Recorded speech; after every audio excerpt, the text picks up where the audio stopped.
Stroke is America's second leading cause of death behind cancer and the number one trigger of adult disability. So, we're discussing stroke awareness. Our guest from Southeast Georgia Health System, Dr. Phil Amadeo. He's a neurologist and neurology medical director of the stroke program. Cynthia Gain, she's a registered nurse and stroke program coordinator. And Paul Trumbull, he's director of rehabilitation and sports medicine services. This is Health Matters, Southeast Georgia Health System podcast. Thanks for joining us. I'm Joey Waller.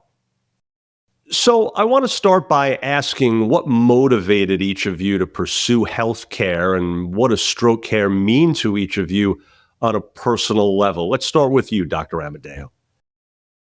My path into healthcare started actually when I was in high school, and I was fortunate I was able to take an anatomy course that my high school gave, and we got some exposure to the local medical school, and they let us work with actually doing cadavers and more anatomy.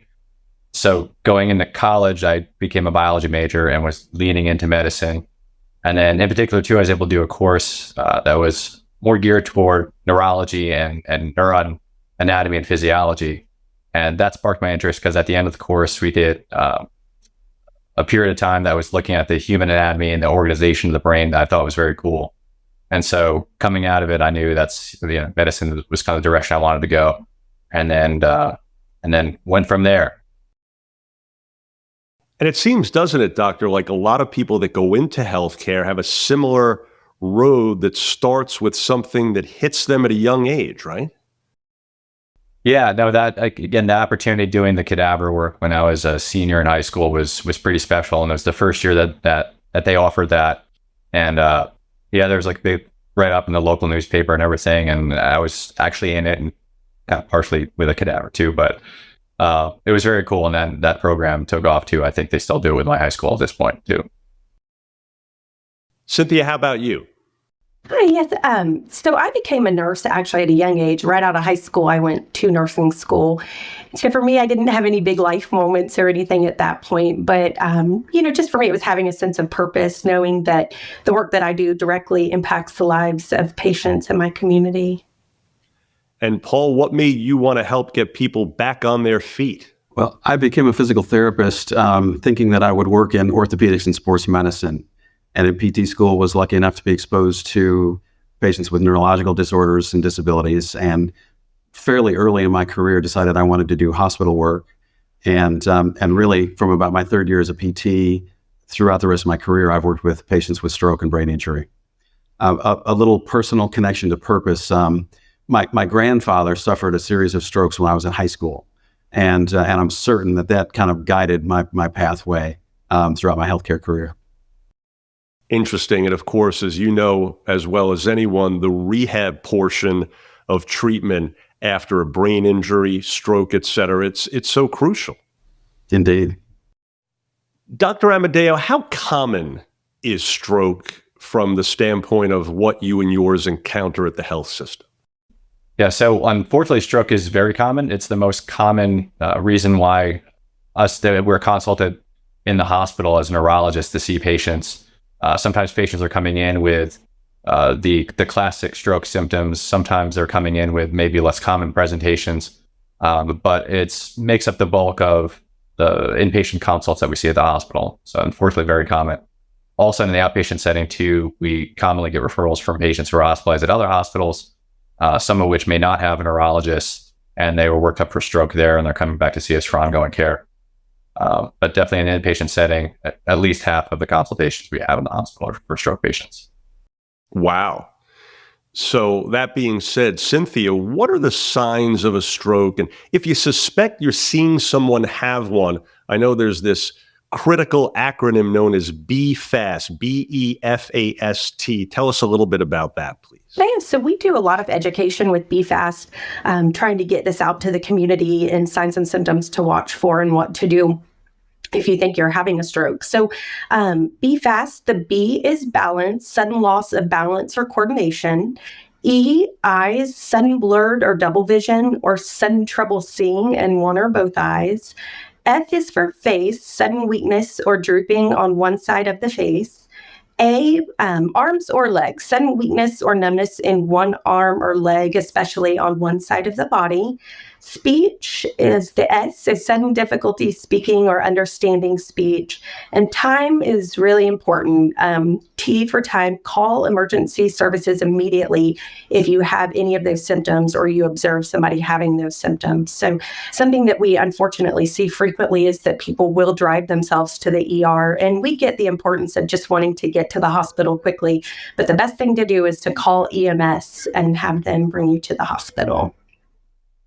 Great advice indeed. And so picking up on that, Paul, regarding stroke, and Cynthia touched on it at the end there, what's meant, we talk about time by the term time is brain regarding stroke. Well, time is brain is a critical concept. What it refers to is the fact that as a person's having a stroke, they're losing brain cells continuously until we can get the proper treatment there. So the longer it takes to get any treatment for them, the more brain cells they're going to lose and the more disability they're going to have. And there's also medication that's given to some stroke patients that can be basically crucial in terms of their recovery, am I right? But it can only be given up until a certain point after the stroke occurs, correct? That's correct. So there's a window of time, about 4.5 hours, that we can give an alteplase or tenecteplase dosage to a patient, and it's a super clot buster. So if the person's suffering from a stroke because of a clot in one of the vessels in their brain, that drug can help break that clot up, and we've seen some pretty remarkable results because of that treatment. So indeed, time is of the essence, to say the least. Back to you, Dr. Amadeo. How does the stroke program's telestroke technology that's used help to assess a possible stroke patient using what's known as teleneurology nowadays?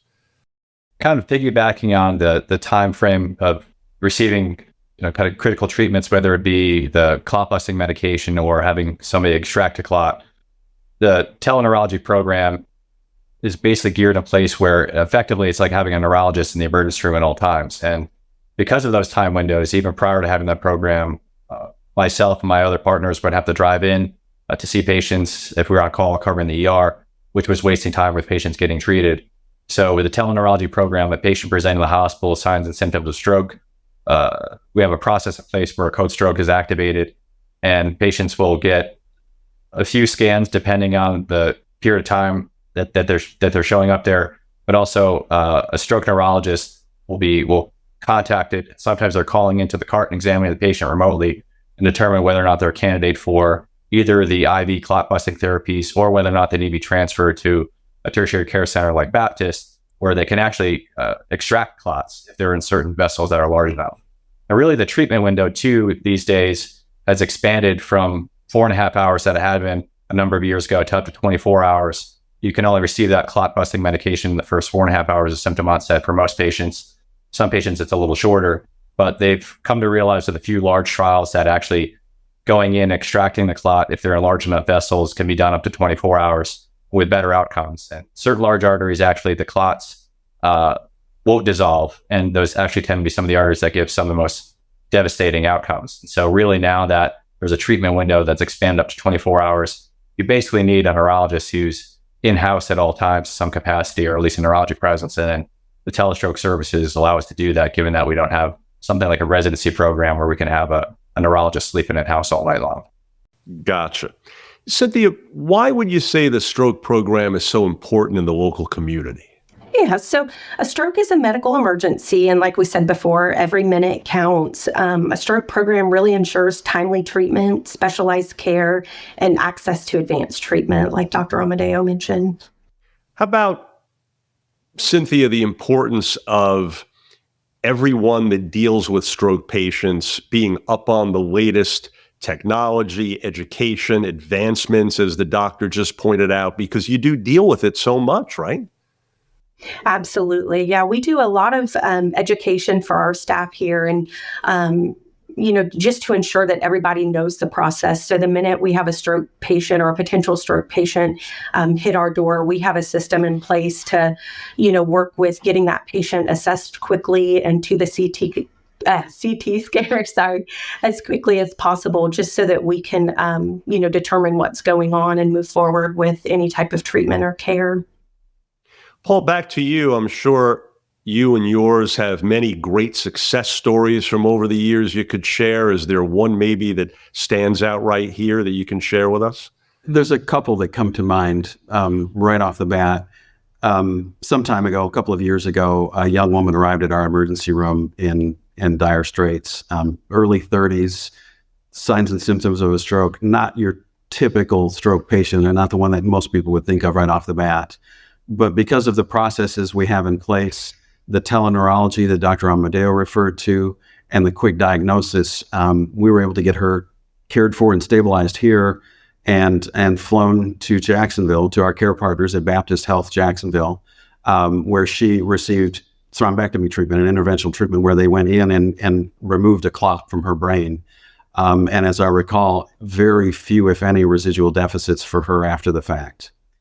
Also, working in the rehab care center, with my office being in our outpatient area, I can't tell you how many patients have come up to me and talked to me about the care that they received and how they feel they're in a much better place because they received it here at Southeast Georgia Health System in a very timely manner. And some of those patients are certainly aware that they may not have survived had they not gotten that care. And Paul, let me ask you this. You mentioned earlier you've been personally touched by seeing someone in your family experience a stroke. So many of us have. How about the importance of patience when someone suffers a stroke, not just for the patient, but for their loved ones as well? Because most of the time, it takes some time, am I right, before you really have a reasonably clear picture as to what the prognosis is going to be. That's very true. I've been working with stroke patients for more than 30 years, and the philosophy has changed a little bit over the years. But we encourage patients to continue to work, continue to go to rehab, to work on specific functional things, because there is no truly defined endpoint where they will not continue to recover.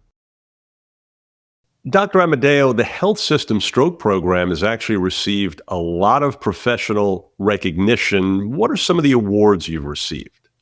So we've been certified by the Joint Commission as a primary stroke center, and Camden Hospital has been certified as acute stroke ready hospital twice now. We were just recertified back last fall.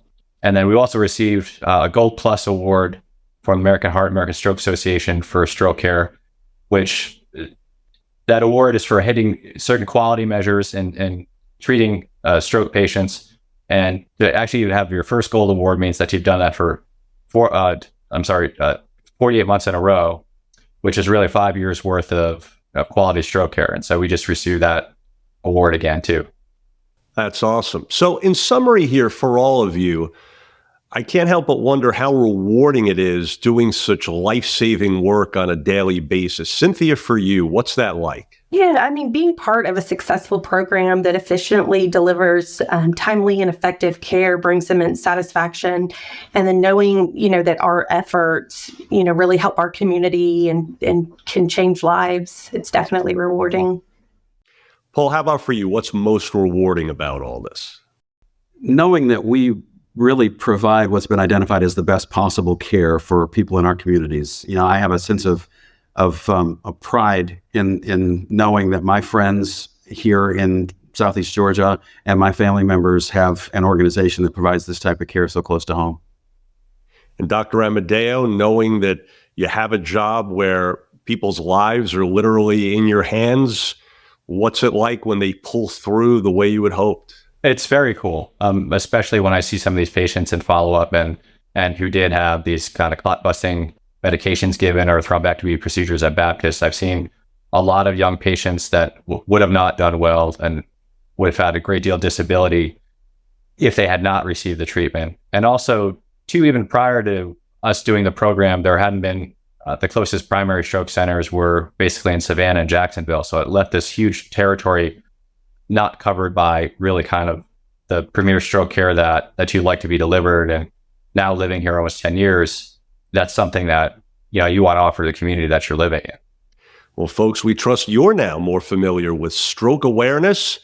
I thank all of you once again for being with us, and keep up the great work. And for more information about Southeast Georgia Health System Stroke Program, please visit sghs.org/stroke. Again, sghs.org/stroke. If you found this podcast helpful, please do share it on your social media.